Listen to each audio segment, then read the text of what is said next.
Good morning students.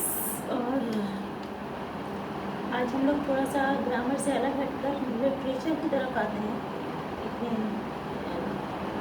Since beginning हम लोग grammar की क्लासेस और कर रहे हैं, डायरेक्ट इनडायरेक्ट कर रहे हैं, थोड़ा सा चेंज करते हैं। कुछ दिन एक लिटरेचर का चैप्टर हम लोग कंप्लीट कर लेते हैं, फिर उसके आगे वी स्टार्ट ग्रामर क्लासेस। तो बीच बीच में लिटरेचर भी होता रहेगा तो थोड़ा सही रहेगा। तो आज हम लोग आपकी इंग्लिश कोर्स का फर्स्ट जो लेसन है, my struggle for an education, जो कि बुकर टी वॉशिंगटन के द्वारा लिखा गया है और ये उनके लाइफ के ट्रू एक्सपीरियंस पे, उनके लाइफ के एक एक्सपीरियंस के ऊपर बेस्ड स्टोरी है, खुद उनकी लाइफ से ली गई है। तो इसको हम लोग पढ़ते हैं और समझते हैं। बुकर टी वॉशिंगटन एक बहुत अच्छे इंग्लिश राइटर हैं। देखते हैं कि which part of his life वो यहाँ पर हमें दिखा रहे हैं। अपनी लाइफ का कौन सा पार्ट, कौन सी इंसिडेंट है जो यहाँ पे वो हमारे सामने प्रेजेंट कर रहे हैं। लेसन का नाम है my struggle for an education. तो एक्चुअली जो बुकर टी वॉशिंगटन थे, इनका जो चाइल्डहुड था वो बहुत रिच फैमिली को तो बिलोंग करते नहीं थे, पुअर फैमिली के थे। तो बहुत स्ट्रगलिंग रहा है। और एज के पुअर फैमिलीज के बच्चों को अर्न भी करना पड़ता है, तो अपने लाइवलीहुड के लिए, अपनी जीविका चलाने के लिए उन्हें काम भी करना पड़ता है। तो इसी तरह से बुकर टी वॉशिंगटन को भी अपनी लाइफ में बचपन से ही काम करना पड़ रहा था। But from childhood he was very much interested in study. पढ़ाई में उनका बहुत ज़्यादा इंटरेस्ट था, वो पढ़ना चाहते थे आगे। बट अनफॉर्चुनेटली उनकी फैमिली की कंडीशन ऐसी नहीं थी कि वो उनको किसी स्कूल में भेज सके। तो ये एक कोल माइन में वर्क करते थे, जो कोयले की खदानें होती हैं वहाँ पर ये काम करते थे। तो एक दिन, one day while at work in the coal mine, I happened to overhear two miners talking about a great school for colored people somewhere in Virginia. तो ये ब्लैक कलर, जिसको आप निग्रोज बोलते हो, अमेरिकन थे, तो ये ब्लैक कलर थे, मतलब निग्रो थे। और निग्रोज को अमेरिका में या वहाँ पे एक सेकंड कैटेगरी उनको दी जाती है। तो कलर डिस्क्रिमिनेशन बहुत है, आपको पता है कि यूरोप में कलर डिस्क्रिमिनेशन बहुत है। जो गोरे लोग हैं वो ब्लैक पीपल को पसंद नहीं करते हैं। इसका एग्जांपल हमने अपने इंडिया में गांधी जी की स्टोरीज़ में भी पढ़ा कि किस तरह गांधी जी को भी अपने कलर कॉम्प्लेक्शन की वजह से वहाँ पर बहुत सारे ज़्यादा डिस्क्रिमिनेशन, भेदभाव को झेलना पड़ा था, बर्दाश्त करना पड़ा था।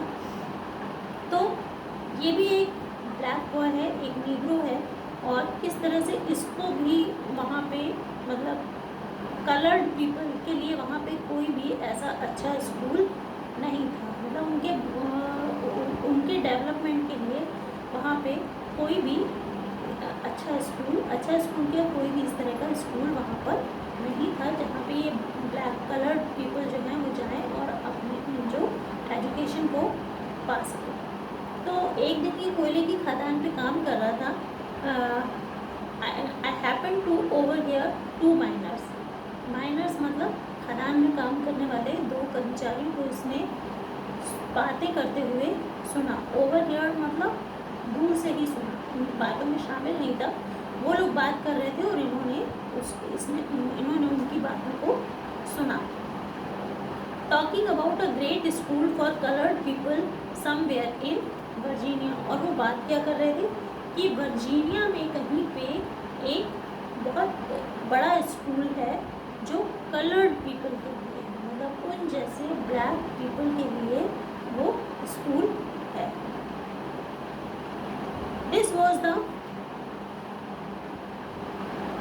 This was the first time that I had overheard anything about any kind of school or college that was more pretentious than the little colored school in our town.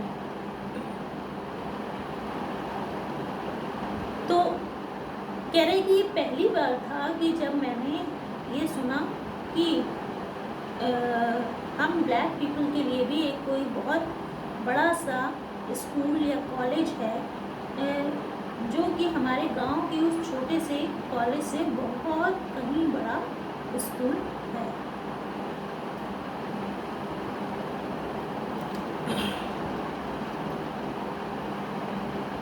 As they went to describing the school, it seemed to me that it must be the greatest place on earth.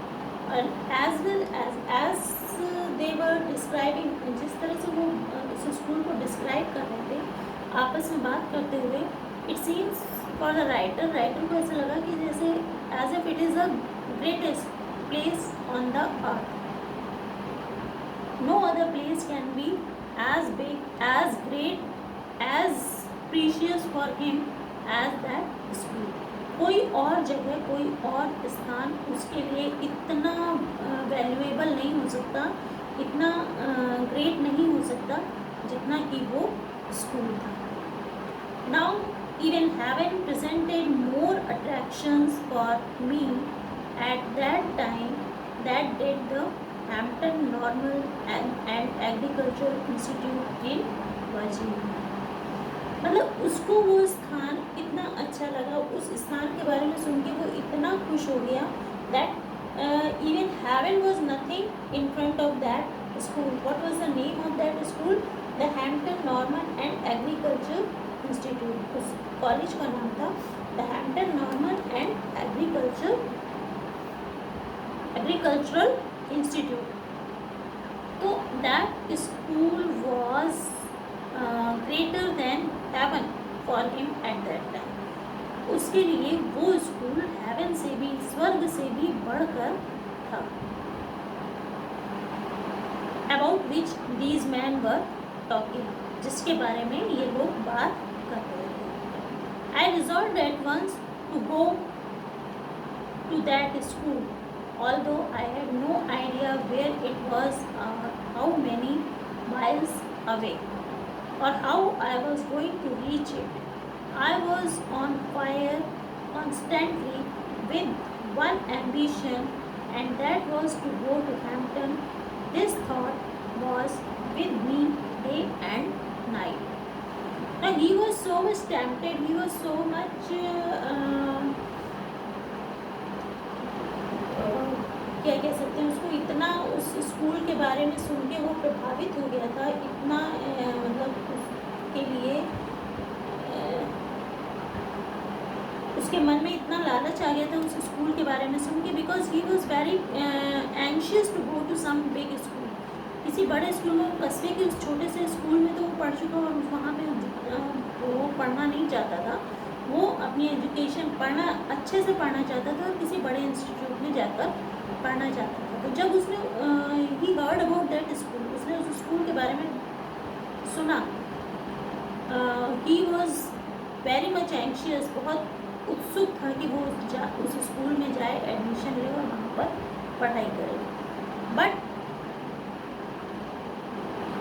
As he was very poor, he was child also, he does not know that how he will reach out to that institute. वो नहीं जानता था कि उस institute में वो कैसे पहुँचेगा, because he doesn't know where it is in Virginia, Virginia में कहाँ है और ये वर्जीनिया कहाँ है, वहाँ तक कैसे जाएगा, कितना दूर है, nothing he was knowing about that, but he has a desire to reach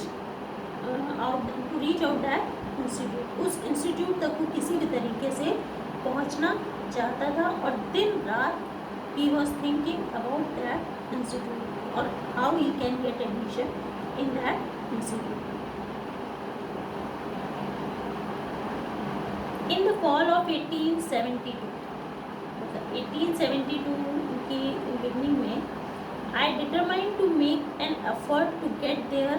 my mother was troubled with a grave fear that I was starting out on a wild goose chase. So in the 1872, in the year of 1872, he decided, determined मतलब निश्चय करना, तो he decided to make an effort to get there. उसने सोचा कि that only knowing about that institute and sitting here and thinking about that institute is not enough. खाली बैठे बैठे उस इंस्टीट्यूट के बारे में सोचते रहने से काम नहीं चलेगा. So he must do some effort. उसको कुछ एफर्ट भी करना चाहिए. अगर आपको कुछ काम करना है, कुछ हासिल करना है, तो उसके लिए आपको एफर्ट करना पड़ेगा. And without making effort only thinking is not sufficient to achieve your aims. अपने लक्ष्य को पाने के लिए सिर्फ बैठे बैठे सोचने से काम नहीं चलता, उसके लिए कुछ एक्शन भी करना पड़ता है. सो he thought कि he should do some effort to get there in Virginia. Virginia जाने के लिए उसको कुछ एफर्ट करना पड़ेगा. My mother was troubled with a great fear. लेकिन जब उसकी माँ को पता चला तो उनको मतलब she had a fear, उसको एक डर था मन में. क्या डर था?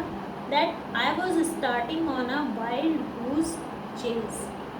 कि मैं एक ऐसा प्रयास करने जा रहा हूँ. वाइल्ड गूस चेस मतलब होता है, इट इज़ अ प्रोवर्ब कि ऐसा प्रयास करना जिसका कोई रिज़ल्ट आने वाला नहीं है.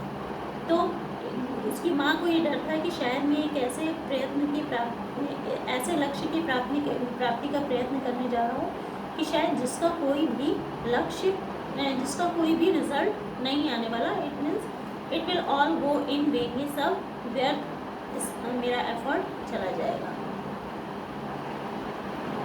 तो वाइल्ड गूज चेज, गूज मतलब एक एनिमल होता है वाइल्ड, जिसको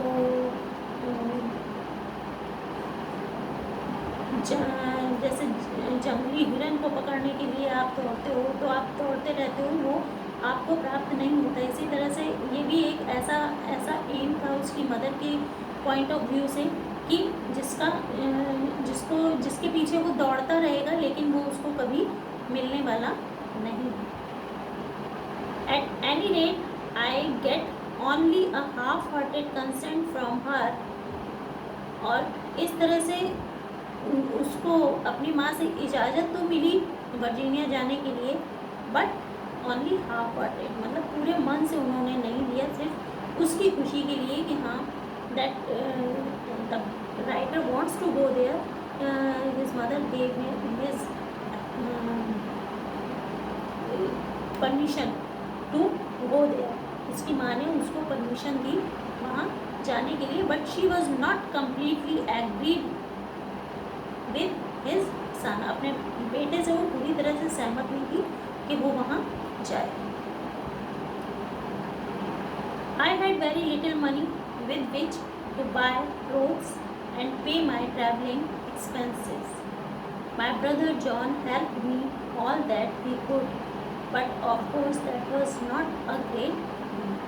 अब वहाँ से जाने के लिए उसको पैसे की ज़रूरत थी, कुछ कपड़ों की ज़रूरत थी, कुछ और सामान की ज़रूरत थी, but he had not money. उसके पास पैसा नहीं था, तो it was unable to go there without having any money. तो he got some help from his brother. उसको अपने भाई से थोड़ी सी हेल्प मिली, लेकिन because they all belong to a poor family, एक गरीब परिवार से संबंध रखते थे, गरीब परिवार था उनका, तो उसके ब्रदर के पास भी इतना पैसा नहीं था कि that will be sufficient for his journey, जो उसकी उस यात्रा के लिए सफिशिएंट होता है, पर्याप्त होता है. इस सेशन इतना ही रखेंगे. नेक्स्ट सेशन में हम इसको आगे कंटिन्यू करेंगे. ओके, आपको ये बुक्स आपके पास अगर हैं तो दैट इज़ मच बेटर, और अगर नहीं है तो हम ये पिक आपको भेजेंगे, आप उसकी रीडिंग करिएगा. And you know that in class 11th now you have to explain this passage in English. That is why I am explaining this passage in English to you. तो आप लैंग्वेज को note करते चलिए और simple language में इसको आपको अपनी लैंग्वेज में एक्सप्लेन करना है in English. Okay, that I will teach you, but first you have to read the lesson. पढ़िए इसको और फिर आपको आगे बढ़ना है. Okay, thank you for